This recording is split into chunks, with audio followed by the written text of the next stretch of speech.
Welcome to the New to Wrestling podcast, where I, your host, Xavier Cruz, a lifelong wrestling fan, will take a lifelong friend through the action, the joys, and the drama of the world of professional wrestling. My co-host, Kelsey Silva, has been bitten by the wrestling bug, and I want to invite you to join us as I take her through the moments that made me a fan. So if you're new to wrestling and would like to get brought up to speed, or a fan who would like to relive some classic matches, promos, and segments through fresh eyes, join us as we embark on a journey through the Attitude Era and beyond. Welcome to the New to Wrestling podcast. Hello, everybody, and welcome to another edition of the New to Wrestling podcast. This week, we watched the August 19th, 1996 edition of Monday Night Raw, and the match card is as follows. We had the British Bulldog versus Owen Hart. We had Vader versus Freddie Joe Floyd. We had a Final Four Battle Royal for the number one contendership that was relinquished by Ahmed Johnson, which consisted of Goldust, Stone Cold Steve Austin, Psycho Sid, and Salvio Vega. And then we had a non-title match between Shawn Michaels and Yokozuna. But before we get into that specifically, we're going to back it up a little bit. And we're going to talk about the final two matches of SummerSlam, which was the night prior. If you wanted to watch us kind of react to the majority of the pay-per-view, other than these two matches, you can find that on Stream Lounge. It's just streamlounge.io, and you just look up the New to Wrestling podcast, and you can find them, and you can watch our reactions to it. But first, we're going to kick off this one with the Boiler Room Brawl, the one we've been talking about for a minute. We've been building up to it, and we finally got to see it start to finish. What were your impressions? Because it's a hell of a match. It was so good, just generally, I was like, I want to know the name of the person who filmed in the Boiler Room, because I was like, whoever this, and you said, oh my God, yes, his priors include the Blair Witch Project. Oh my God. But he was so good, but I am still absolutely reeling from the end, because Paul Bear is Judas, absolute traitor. Oh my God. I did not see that coming at all. I was so shook, because I was like, I don't understand. I was just sitting there, just biting my tongue, she doesn't know what's coming. And there was nothing to indicate that there was even, that's why it was so shocking. There was nothing to indicate that there was potential tension, I feel like but in weeks prior. They have been together for 6 years, six entire years. You can't trust and that's any what man. made it so shocking, is because up until that point, it was just wherever the Undertaker was, Paul Bearer was there, vice versa. So that was what was so jarring about it. Plus, first of all, the entire match is filmed like a horror movie. It's just Yeah. one camera, shaky cam. We got audio and video cutouts, because it was one cameraman in a very dark room, probably in the basement of an arena, you know what I mean? With a wwire, they were wrestling on the camera wire. I was like, oh, for sure. I was like, no wonder it kept cutting out. But another thing that was just so interesting about this match is that there was little to no commentary, none. Oh, they were too stunned to speak, they were too enthralled to actually just say anything. There was nothing, except for when they absolutely couldn't help themselves but make a noise based on the reaction of whatever was happening. I felt like we were watching it, because we were obviously watching it with them, but I felt like we were just all in the living room, and they were going ooh, when we would do it. Right. They were they weren't saying oh, and here he comes with the chair, or or the 2x4, or whatever it was. But oh my God, JR. I love JR so much, but it was just, I was like, do we think that they were told not to say anything while they were in the Boiler Room, or they were literally too shook, or they just couldn't see? I don't know. It was so, because then when they got into the ring, there was more. Right. But I was like, they're literally because what can you even say? Seriously, like what would you even say? They're fighting in a boiler room. It's nuts. And they used everything. They used Every everything that prop. wasn't nailed down. They Yep. like I was like pallets. Like at one point, Mankind climbs a ladder and the Undertaker just yeets him off of it into like a pile of like metal rods and boxes. It was And wild. 100%. And the Undertaker like receives like a running knee while he's like up against like a garage door. Like it's just like, Oh, and it, because of the way like the garage door is like platted or like whatever, it just like looks so horrifying. You're just like, horrible. oh. And then we get to the end and they're like crawling over each other, like the camera's like cutting out, like all you hear is like the Mankind like pig Scream. squeal and Oh, like so they finally like drag their asses down to the ring and Paul Bear is like waiting there just like out here like serving, I don't know, Pugsley Adams, like whatever he was swear. really like going for. And the Undertaker goes to like win the match and he turns his back to him. He just says, no, Disgusting. uh, disgusting. Disgusting. And then I Mankind, was of course, livid. takes advantage of the situation, hits Undertaker with multiple mandible claws. Oh, Um, and then Paul Bear strikes the Undertaker over the head, and that is the end of the match.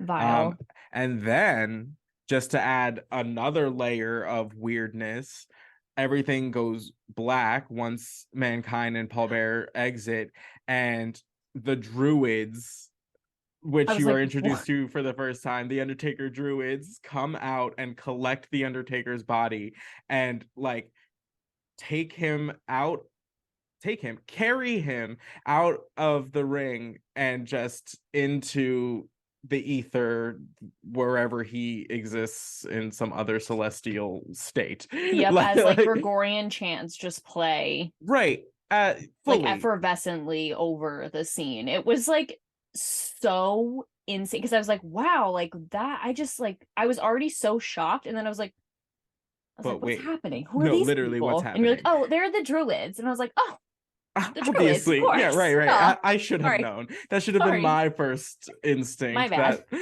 yeah, like these like warlocks of the woods just like showed up to collect the Undertaker. My apologies. It was so shocking, just Mm-hmm. shocking. I was Uh, livid. and then we somehow have to transition out of that into the main event, Whack. which was a chaotic match just generally. So we had Yes. Shawn Michaels versus Vader for the for the WWF Championship. HBK comes out swinging in the beginning. He's too fast for Vader. He's outsmarting Vader. He's like throwing Mm-hmm. him off of his balance. And then Vader catches Shawn Michaels once outside and power bombs him onto the floor. And that changes the entire complexion of the match for the next like 10 minutes. Oh, Um, HBK is doing HBK magic. He's out here just selling like $1 million. He's uh, making you said I wrote down the word ragdoll because like he was getting thrown. thrown, right, like, and not just Oh, like thrown around the ring, thrown like so hard that he's like flung outside of the ring like on flipping multiple occasions. over. I was um like, this man, I can't. Oh, he always looks like he's in a car crash. I swear to God. And you're like you expect to find this man just like cartwheeling like through the air as he's Swear, like yeah. before he lands. We have a couple false finishes to this match. Also, So okay, it's just so crazy. 100%. So Vader and Shawn Michaels are outside of the ring, like doing their doozies. Vader drops Shawn Michaels onto the guardrail, and Shawn Michaels gets counted out.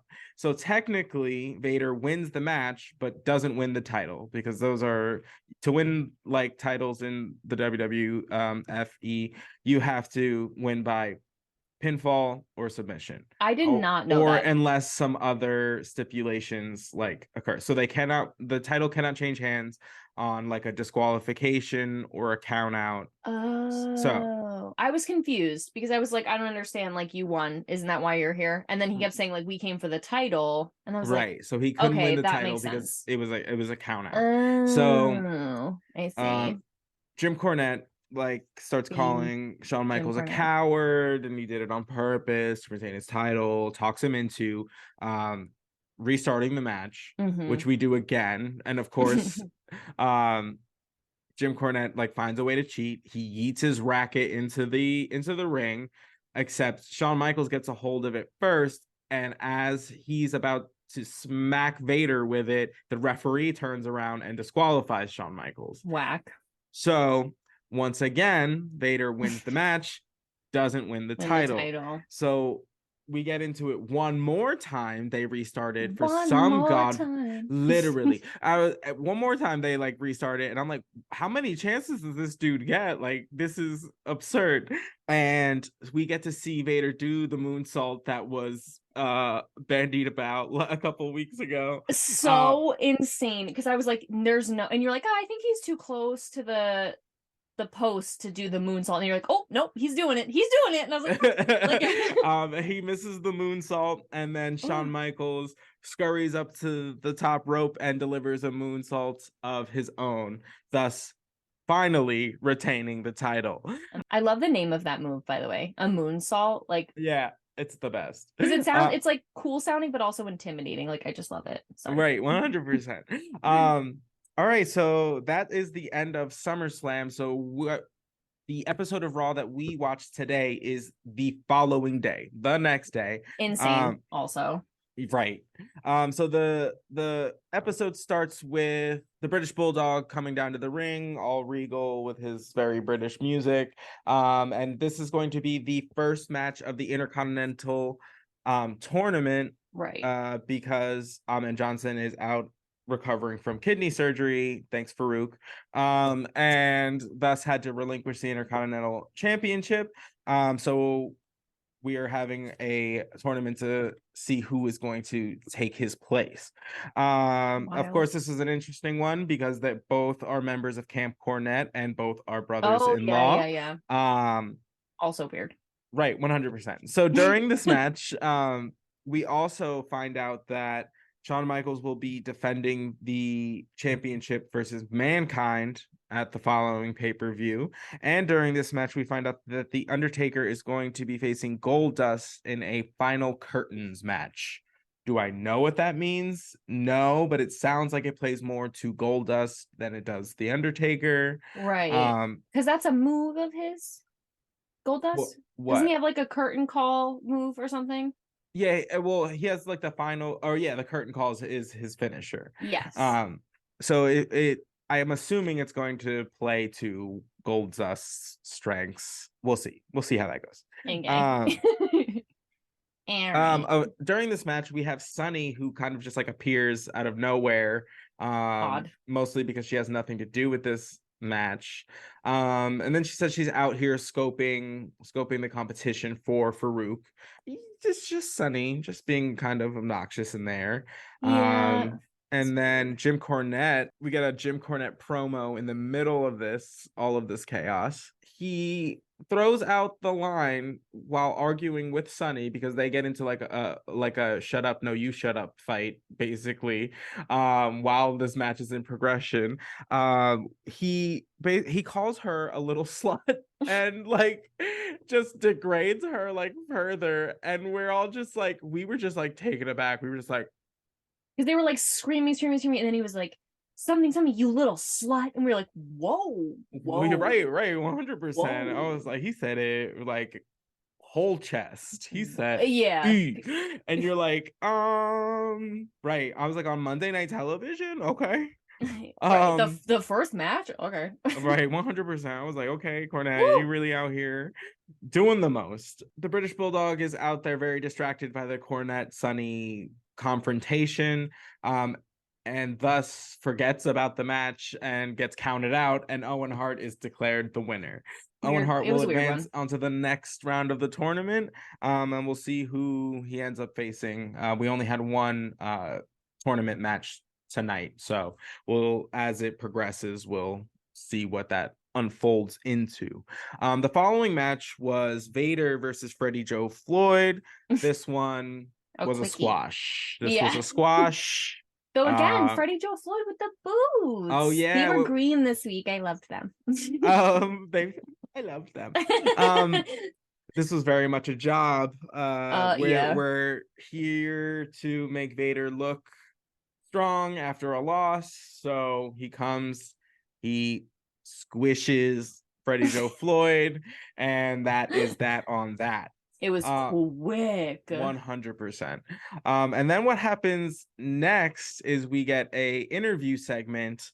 JR interviews Mankind with Paul Bear, and we kind of get a slight explanation as to what is going on. I'm just gonna go on record and say it wasn't a good enough reason. No, it wasn't a good enough reason. It wasn't. But the thing is, there doesn't ever really need to be. We just do. Apparently, Paul Bear is sick and tired of being sick and tired because apparently he's been carrying the Undertaker for 6 years out here just doing what? I don't know, to carry him. I don't know. And then during this whole interview, the lights keep like flickering and the camera keeps like cutting in and out. And JR starts being like, hey, like, I don't think the Undertaker's as gone as you both would like to believe that he is. And then you get this kind of, the camera cuts to Paul Bear and you get this kind of like look on his face where he like, I felt like I saw his stomach fall out of his ass, like just through his face. like just from here, like up. Yeah, I was like, oh, I still know that that's what happened. 100%. I was like, yep. I just witnessed a bowel movement. And like, because he knows. I've been there. Right. He knows the Undertaker is not going to go away so easily. Oh my God. So we get part 2 of the Druids. The lights go out. We get a typical Undertaker blackout. We get the gong. And then we get the Gregorian chants. The Druids bring the Undertaker back out. Literally as if like you press rewind on what happened at the end of the match on SummerSlam. They drag him back out, like, place him onto the floor. And the entire time, Paul Bear and Mankind are like, no, that's just his carcass. Like, he's dead. He's gone. Flesh. Like, we destroyed him. Oh, yeah, he was going on and on about worms eating his flesh. And then he's like, but the worms just spit it out because they don't even like it because he's nothing. We're like, okay, like. All right, you're doing the most. Simmer down. Simmer down. And then in the most perfectly timed setup I have ever seen, the Undertaker gong goes off. He sits up. The lights come on, and then he does that. He, has, I guess, like extra powers outside of just wrestling. We got a little pyrotechnics. Thank God. It scares Mankind and Paul Bear off into the crowd to live to fight another day, I guess. But the Undertaker is very much around and well, and is none too pleased with what just happened. Yep, and now he got that druid juice. That's what I'm saying. Okay. Now he's just like angry, and you do not want a pissed off Undertaker on your tail. No, not I want to see it. I don't want to be. I absolutely want to witness. Yeah. During this interview, or like shortly after the interview, we do get a Jerry the King Lawler line that was one for the books. As many of us know, if you don't know, Paul Bear is a bigger gentleman, and this was bad. Jerry the King Lawler, just being true to form, the color commentator that he is. I wrote down the line, Paul Bear was sweating Crisco. Just absolutely horrible. As if there was just not like, you can always count on Jerry to just give you the mean girl quote of the evening. And he just said it.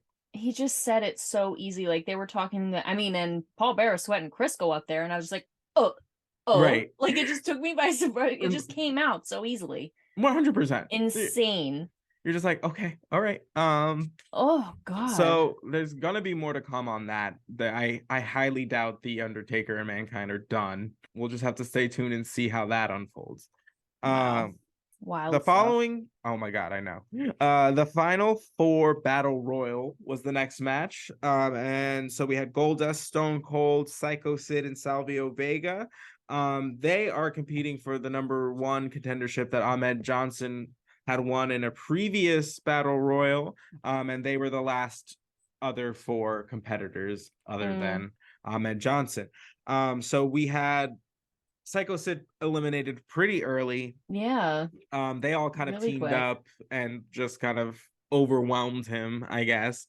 And then we had Stone Cold eliminated second, which was disappointing because we got a kind of a concise promo from him where he said this time was going to be different, and it just wasn't. It just wasn't, babe. Bit of a bummer. We had an excellent showing from Salvio Vega. Oh, In I this love one, that guy. he's so athletic. I love that guy. I do. I was like really excited. I thought he had it for a second. He's gonna pull it out. Yeah. But Goldust gets the better of him and is declared the winner and #1 contender. So at some point in the next couple of weeks, we are going to see a Goldust versus whoever the champion is title match. Wow. And then we have our main event, which is Shawn Michaels versus Yokozuna. Yokozuna has apparently reconciled with Camp Cornette. Camp Cornette originally was Yokozuna, Vader, the British Bulldog, and Owen Hart. At some point in time, Yokozuna breaks off because he's tired of being part of the little group. But I haven't seen him in a little bit. You haven't seen him yet, correct? At all, no. I think you remember seeing Yokozuna. I have not seen that man. No, he's a 650-pound, or at least that's what he is advertised. Many points during the match, they were like he might be closer to like 660, 700 pounds.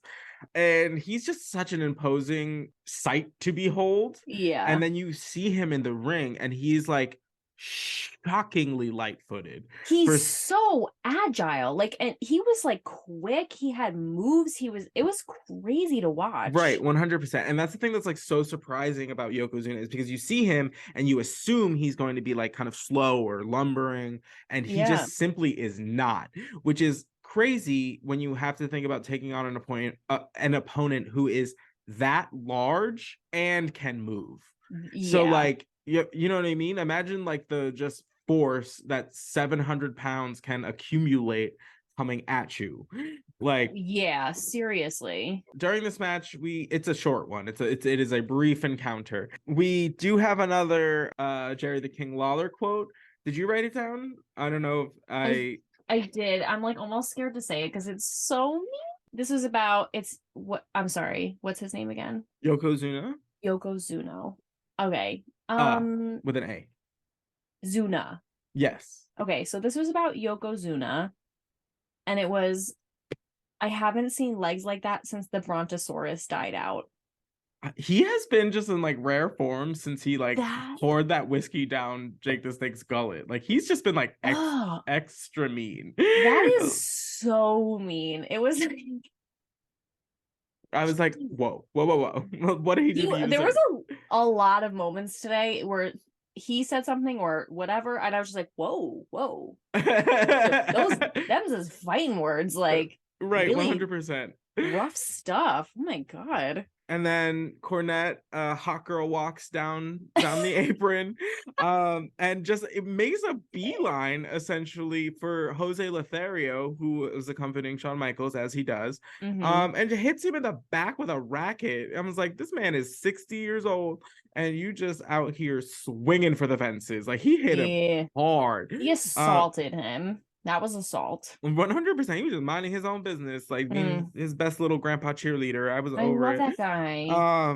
We get a couple misses from Yokozuna as far as like some move attempts. Shawn Michaels hits the Sweet Chin Music. 1, 2, 3. that is the end of that match. Yeah. So there was a lot of fallout from SummerSlam. I'm excited that we have already got like the next couple matches like announced for the following pay-per-view. Yeah. So a couple weeks ago when Mankind attacked Shawn Michaels, it was setting up for this kind of thing, which is pretty impressive considering it happened like 3 weeks before this Weeks episode. ago. So Yeah. when we're talking about like building long-term storylines, this is what we're like kind of referring to. And even during the original package for the Boiler Room Brawl, they talked about Mankind has been going after the Undertaker for 5 consecutive months. Like, so when you're talking about like a kind of a gift for the fan that keeps kind of watching, that's what it is. That's what they build towards. Wow. Because the anticipation of like Mankind constantly being involved in the Undertaker's business leads you to the point of like, why do I care that they're fighting in a boiler room? Like, that's why, because like the Undertaker has not been able to get his hands on Mankind. And the fact that they've dragged it out, even like they've added another twist to it with the Paul Bearer like turn, amazing. Yep. Amazing. I love it. Because it adds like a like that betrayal texture where it's just like now you want to like I already wanted to see the Undertaker beat Mankind because he scared me, but right now it adds that thing of like you really want to see him like get his like right. You really want to see him like the Undertaker get his lick back. Right. Whatchamacallit, in wrestling they call it like get his like receipt. So what happens like during like a match or something, like if one of them will like have to hit the other one like really hard or whatever to make it look believable. So they'll do it because they're professionals. So like they'll take the move, but there oftentimes where they'll be like, you have a receipt coming. Like, so like the next time that we work together, like you have a receipt coming. Like, pay attention. Like when it's my turn, I'm not gonna hold back, essentially. And that's just kind of like a code of like law between like wrestlers. You know what I mean? I love that. That's a good one. Because it's not, it's not ballet. Like they are actively like putting each other in harm, I guess. Yeah. I mean, granted, it's both of their main responsibilities to keep the other one safe, like in real life. But when you're doing kind of combat-esque things for the point of like making it look good on television, sometimes you gotta make it count. So yeah. Wow, that's insane. So we got a little ways ahead of us before the following pay-per-view, so we're gonna kind of just wait and see how this unfolds. Nuts. Did you have a match that like stood out to you as your like favorite, or a segment? Because we can do that now that they have enough like segments in. Well, the Undertaker segment was amazing. Right. I think my favorite match was actually the one with Goldust, Savio Vega, Stone Cold, and Psycho Sid. I thought it was really good. Yeah, it was really engaging because it was very fast. Like it was very like fast paced, and you knew the stakes were high, so everyone was like really trying to get after it. Yeah, and it was just like, it was really quick, but like there were really excellent like moves, like where you thought some like Goldust actually like really caught himself. I think he caught himself twice, where he was like thrown over and then he like pulled himself back up and like I liked that one, I think, the best. Heard. For me, I really liked the first one. I really like watching like the British Bulldog and Owen Hart kind of go at it. They know each other so well that it was just kind of like effortlessly more competitive than I think the average fan would have like seen. You know what I mean? Right. Yeah. Because like there was a ton of like reversals and like that only could occur like if you know your opponent that well. Like and like because they spend so much time together because they are actually family, like they know each other so well. Plus, they've been teammates for the past at least like year for the most part. Right. So they're just constantly like, if they're not actively wrestling each other, they're watching the other one wrestle from the apron. Wow, And you're never yeah. going to have a better look as far as like, how do I get to know a person than being somebody's like tag team partner. Wow, Because that's you're a really good point. frequently like also traveling together. Because if you're going to be like paired as like a team in this day and age in 1996, like you live as a team. So like they most likely are also traveling together as well as Mm, working together as well as being family. So it's just like there was wow. a lot of layers to it that I like enjoyed, and I would love to have seen that be kind of like a bigger feud. I would love to Mm. see like either like the British Bulldog or Owen Hart like kind of get tired of being in like Camp Cornette and like breaks off. Mm. That would be something I I would love to see and would something love that to they see could like that. build up to. Does that happen? I don't know. The big takeaways were the Boiler Room Brawl and the fallout of because it's a long ways from over, baby. A mess. As always, I want to thank you guys for watching, Yeah. listening, wherever you find us, because you are finding us, which has been really, really great.